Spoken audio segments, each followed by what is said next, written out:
Today I'm talking about 3 newer Joan of Arc films, and the names of those 3 movies are Joan of Arc, Child of War, Soldier of God, Jeannette, The Childhood of Joan of Arc, and Joan of Arc 2019.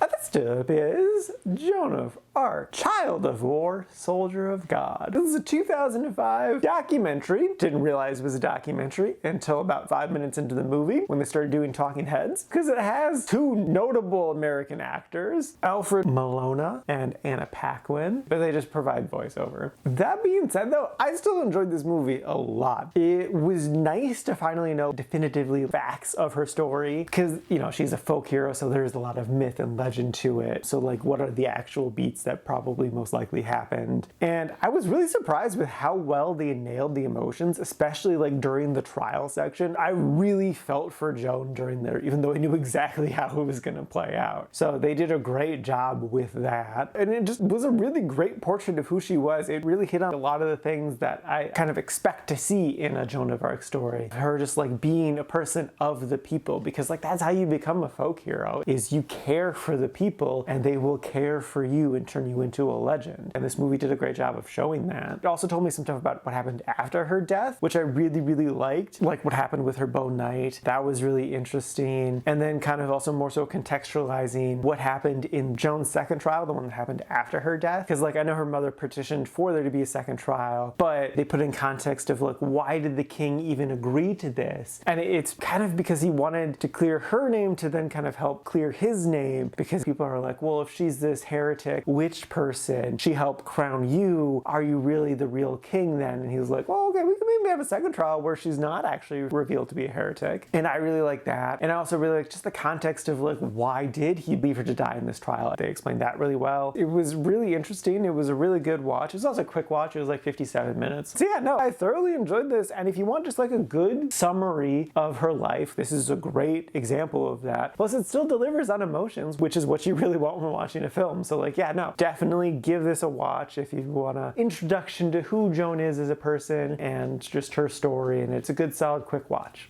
Next up is Jeannette, the childhood of Joan of Arc. I kind of went into this with high expectations because it is a recent French story of Joan of Arc, and it was also a musical, which I was like, ooh, that's interesting. But I definitely had a mixed experience with it. The music itself kind of would dramatically change genre. I wasn't digging that, especially because some of the genres it went to didn't feel like they fit. The dancing felt very interpretive dance and less choreographed or even like motivated movements. It just kind of felt like they were like, hey, just do whatever you want to do, whatever you feel is right in the moment, and we'll kind of make a song around that type of thing. I wasn't really into that. I did like when the nuns showed up. I thought that kind of brought a lot of extra life into it. Their section also felt more choreographed as well, and they were very good singers on top of it. I enjoyed that a lot. The younger version of Joan was not the strongest singer or actor. She looked at the lens more than once. Once it switched to the older version of Joan, I liked her a lot more, but that wasn't really enough to like really save the movie for me. I still liked it. I feel like this would have been a great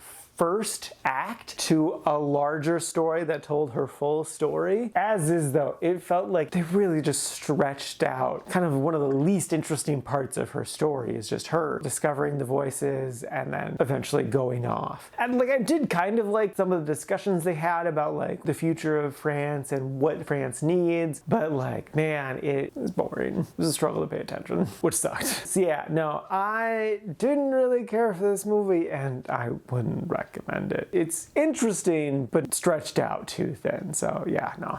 And lastly is Joan of Arc 2019. This is a sequel to Jeannette, the childhood of Joan of Arc. I was at first excited about this because I was like, okay, now we're gonna get into the meat and potatoes of Joan's story, of her convincing the Dauphin to let her do stuff, her going on battles. It'll be great to see all that stuff. Nope, it skips past everything. It starts at Paris. That's nearing the end of her story. And like, if this was just the trial, which would be insane to just literally skip the biggest section of her story, but I would kind of be more understanding if it was just the trial. But having it do like the Paris stuff and having her just be out and about doing some stuff just felt so wrong. And then like, especially just because like they're clearly constrained with their budget. They did not have a budget for this. Because like, it's conversations in Sandy Hills, which is what the entirety of the last movie was. And it's like, well, no, these are supposed to be like generals and stuff talking about battles and battle stuff happening. And they're in just like unmarked wilderness, like not even on a trail or anything. It's literally just as woodsy as you could possibly get, which just feels very, very wrong. And then like they show the Battle of Paris, but it's a choreographed horse dance, which was very weird. Like, I can understand having a very metaphorical battle to make up for the lack of budget, but like that battle was not even. Joan had a very small amount of troops. She had way less troops than she needed to, and she was going up against an incredibly fortified city. Like, she got her ass handed to her, not by her own fault, but because the king did not support her. So like, it did show that the battle was over with after one day, which was correct, but it made it seem like it was an evenly matched thing, which it wasn't at all. I just really fell off of this movie super quickly and super hard. I wanted to give this movie more of a chance, but after kind of the disappointment of the first one and this one just kind of being more of the same but also lesser, I gave up on it. I felt so bad. I'm like, I can't go through even more of just the dredges of the same sort of stuff. I couldn't be bothered with it. So yeah, no, I know this definitely got praise in France. Apparently it was like listed as like one of the top 5 movies of 2019. I did not see what they saw. I did not care for it, and I wouldn't recommend it.